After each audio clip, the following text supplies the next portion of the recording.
আগামী 26 তারিখে ঢাকা শহরে সরদার সোহরাওয়ার্দী উদ্যানে বাংলাদেশের সমস্ত পীর মাশায়েখদের উদ্যোগে এক মহাসমাবেশ হবে, মহাজনসমুদ্র হবে।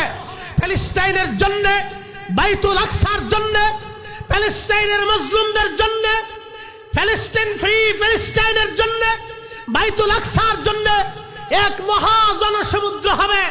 আমি মনে করি সিলেটের জমিনের রাহবার, অসংখ্য কোটি সুন্নি জনতার রাহবার, শামসুল উলামা আল্লামা সাহেব কেবলা ফুলতুলি রাহিমাহুল্লাহের সুযোগ্য বড় আওলাদ মুফতি সাহেব হুজুর যদি হুকুম দেয়, সিলেটের জমিন থেকে এত মানুষ উপস্থিত হবে যে ঢাকার সোহরাওয়ার্দী উদ্যান ময়দানে শুধু সিলেটের মানুষ দিয়ে সয়লাভ হয়ে যাবে।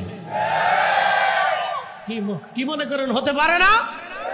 বাকি দরবারগুলি থেকে যদি মানুষ আসে, ঢাকা শহরে মানুষ জায়গা দেওয়ার কোনো জায়গা থাকবে বলে আমার মনে হয় না। আল্লাহ যেন কবুল করুক, সকলে বলে না আমিন।